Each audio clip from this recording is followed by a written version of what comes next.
दिल्ली के ली मेरिडियन में ईसीसीआई द्वारा जो है द एजुकेशन कॉन्क्लेव का आयोजन किया गया है। मैं लगातार जो है यहाँ शिक्षाविद और विभिन्न क्षेत्र से, फील्ड से जो अपने क्षेत्र में माहिर लोग हैं उनसे बातचीत कर रहा हूं और उनके विचार इस कार्यक्रम के बारे में जान रहा हूं। मेरे साथ दीपक कुमार जी हैं, इनसे बातचीत करेंगे और जानेंगे इनके मतलब जो आज के कार्यक्रम को लेकर जो इनके विचार हैं। सर, सबसे पहले तो आपका धन्यवाद हमें कीमती समय देने के लिए। और पहला सवाल मेरा ईसीसीआई को लेकर ही रहेगा, किस प्रकार से इस इनिशिएटिव को देखते हैं? एजुकेशन पे बातचीत करना आजकल बहुत जरूरी है क्योंकि शिक्षा बदल भी रही है और नए आयाम भी तय कर रही है। जी देखो, पहला चीज़ तो ये है कि शिक्षा में बदलाव हो रहा है और बदलाव तो एक चीज़ होता है और दूसरा ये बदलाव जो शिक्षा में लोग शिक्षित होकर निकल रहे हैं वहाँ एक इंडस्ट्री में जाते हैं। हाँ, वो इंडस्ट्री जा रहे हैं। तो आज का शिक्षा जो है ऐसा बदलाव हो रहा है कि जो मोस्टली इंडस्ट्री रिलेटेड हो जा रहा है और ये कई चीज़ों में बहुत मायने रख रहा है। जो नया एजुकेशन पॉलिसी जो आया है और नए तरह के जो टेक्नोलॉजिकल इंटरवेंशंस हो रहे हैं, उससे क्या हो रहा है कि जो शिक्षा जो है आजकल बहुत इंटीग्रेटेड हो जा रहा है। मतलब अगर आप देखो तो कई स्टार्टअप्स ऐसे आ गए हैं जो शिक्षा को संभाल ले रहा है। मतलब अगर आपको हिंदी से इंग्लिश में ट्रांसलेट करना है वो भी आपको हो जा रहा है। तो आपको ना एकेडमिक फील्ड में काफ़ी इसका मदद हो रहा है। और ऐसे मंच में क्या होता है कि हम लोग सबको जानकारी मिलती है कि देखो ये चीज़ें हो रही हैं, इससे होने से ये फ़ायदे हो रहे हैं। तो एट अ ब्रॉडर लेवल आपको काफ़ी कुछ चीज़ें पता चलती है। मैं तो उम्मीद करता हूँ कि जैसे आज कुछ स्टार्टअप्स आए थे और बात कर रहे थे अपना स्पीच थेरेपी को लेके और कुछ चीज़ें, देखिए वो एक चीज़ है बताना कि कैसे नहीं, जैसे कि ऑटिज़म जैसे किसी को हुआ है तो उसको शिक्षा उनके लिए भी क्यों ज़रूरी है, उनके लिए भी कैसे ज़रूरी है, कैसे हम लोग शिक्षक लोग उनके लिए प्रोग्राम्स बनाए इंडस्ट्री में। जी, तो ये एक चीज़ होता है।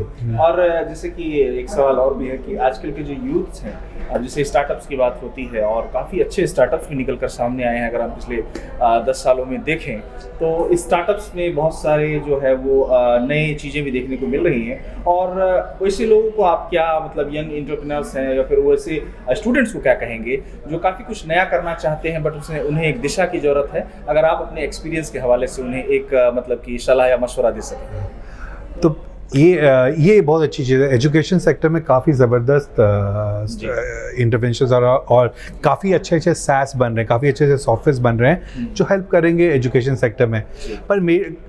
पर ये भी देखा गया है कि फेलियर रेट बहुत हाई है।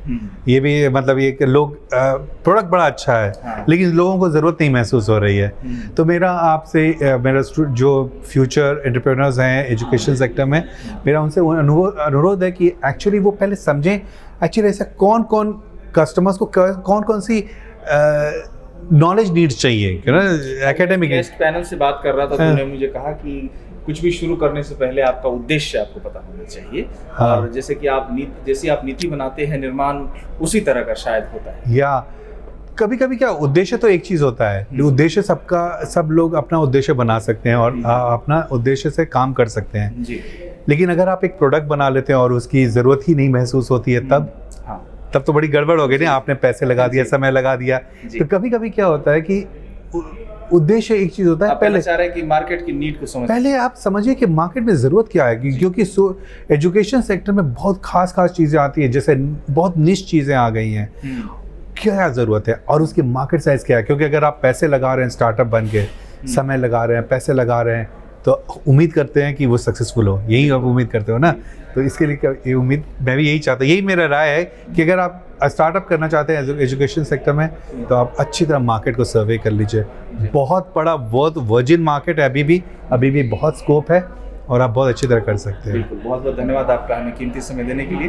Thank you so much. आपकी जो राय है और आपकी जो सलाह है बेशक हमारे युवाओं के लिए और हमारे एंटरप्रेन्योर्स के लिए, हमारे स्टार्टअप्स के लिए जो है वो कारगर साबित है। धन्यवाद। Thank you so much. देश विदेश की ताज़ा तरीन खबरों से अपडेट रहने के लिए आप हमारे चैनल को ज़रूर सब्सक्राइब करें और साथ ही बेल आइकन को भी ज़रूर दबाएं ताकि सभी खबरों से आप और आपके जानने वाले रह सके अपडेट।